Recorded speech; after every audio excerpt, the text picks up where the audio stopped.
Soapy sat on a seat in Madison Square, New York, and looked up at the sky. A dead leaf fell onto his arm. Winter was coming, and Soapy knew that he must make his plans. He moved unhappily on his seat. He wanted 3 months in a nice, warm prison, with food and good friends. This was how he usually spent his winters. And now it was time, because, at night on his seat in the square, 3 newspapers did not keep out the cold. So Soapy decided to go to prison, and at once began to try his first plan. It was usually easy. He ate dinner in an expensive restaurant. Then he told them he had no money, and they called a policeman. Nice and easy, with no trouble. So Soapy left his seat and walked slowly along the street. Soon he came to a bright restaurant on Broadway. Ah! This was all right. He just had to get to a table in the restaurant and sit down. That was all, because when he sat down, people could only see his coat and his shirt, which were not very old. Nobody could see his trousers. He thought about the meal. Not too expensive, but good. But when Soapy went into the restaurant, the waiter saw Soapy's dirty old trousers and terrible shoes. Strong hands turned him round and helped him out into the street again. So now he had to think of something different. Soapy walked away from Broadway, and soon he found himself on 6th Avenue. He stopped in front of a shop window and looked at it. It was nice and bright, and everybody in the street could see him. Slowly and carefully, he picked up a stone and threw it at the window. The glass broke with a loud noise.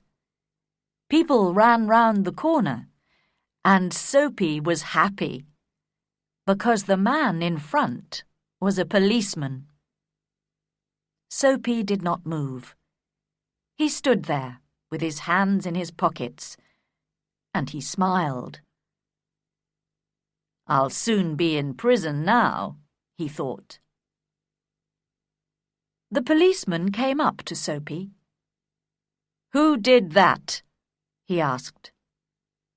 "Perhaps I did," Soapy replied. But the policeman knew that people who break windows do not stop to talk to policemen. They run away. And just then, the policeman saw another man who was running to catch a bus. So the policeman ran after him. Soapy watched for a minute. Then he walked away. No luck again. He began to feel cross, but on the opposite side of the road, he saw a little restaurant. Ah, that'll be all right, he thought, and he went in. This time, nobody looked at his trousers and his shoes.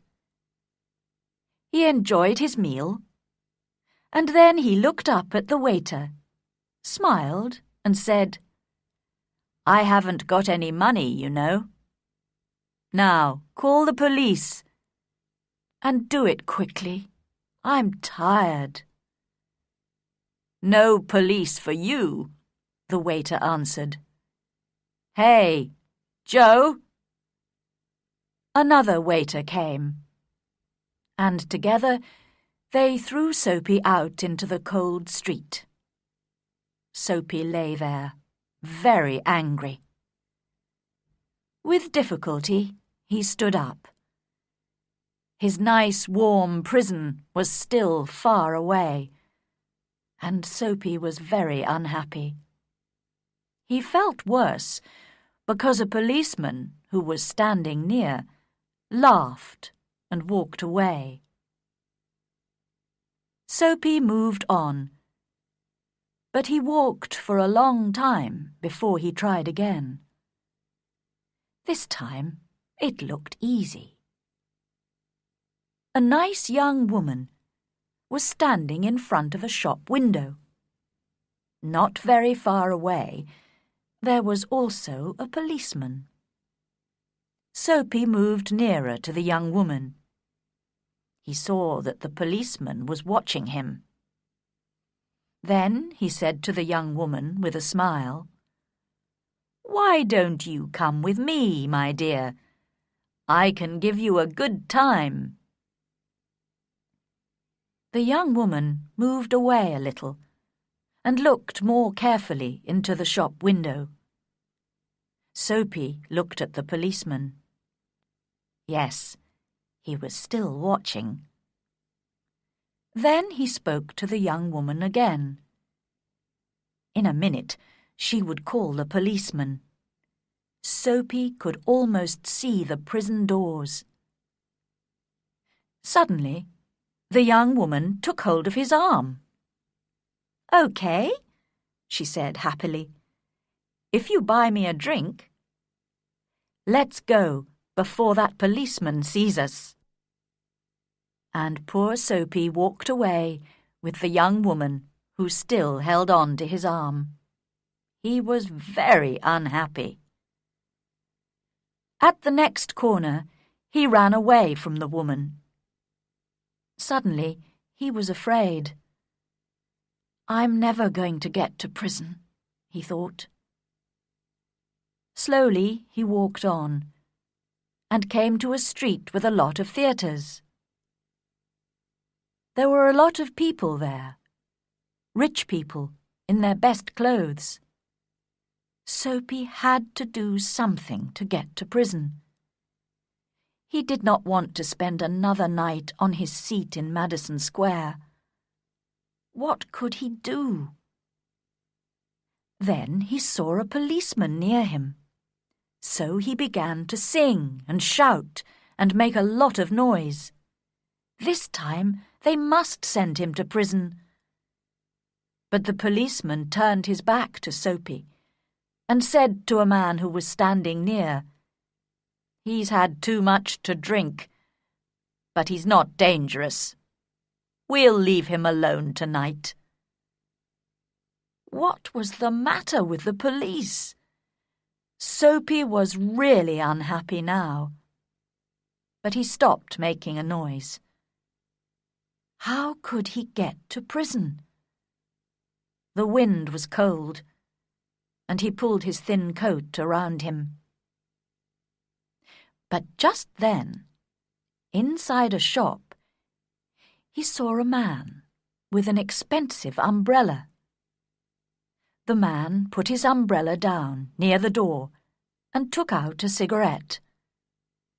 Soapy went into the shop, picked up the umbrella, and slowly he began to walk away. The man came quickly after him. "That's my umbrella," he said. "Oh, is it?" Soapy replied. "Then why don't you call a policeman? I took it, and you say it's your umbrella. Go on then. Call a policeman. Look, there's one on the corner." The umbrella man looked unhappy. "Well, you know, perhaps I've made a mistake. I took it from a restaurant this morning. If it's yours, well, I'm very sorry." "Of course it's my umbrella," Soapy said. The policeman looked at them. and the umbrella man walked away. The policeman went to help a beautiful young girl to cross the road. Soapy was really angry now. He threw the umbrella away and said many bad things about policemen. Just because he wanted to go to prison, they did not want to send him there. He could do nothing wrong. He began to walk back to Madison Square and home, his seat. But on a quiet corner, Soapy suddenly stopped. Here, in the middle of the city, was a beautiful old church. Through one purple window, he could see a soft light, and sweet music was coming from inside the church. The moon was high in the sky, and everything was quiet. For a few seconds, it was like a country church, and Soapy remembered other, happier days. He thought of the days when he had a mother, and friends, and beautiful things in his life. Then he thought about his life now, the empty days, the dead plans. And then a wonderful thing happened. Soapy decided to change his life and be a new man. Tomorrow, he said to himself, I'll go into town and find work. My life will be good again. I'll be somebody important. Everything will be different. Soapy felt a hand on his arm. He jumped and looked round quickly into the face of a policeman. "What are you doing here?" asked the policeman. "Nothing," Soapy answered. "Then come with me," the policeman said. 3 months in prison, they told Soapy the next day.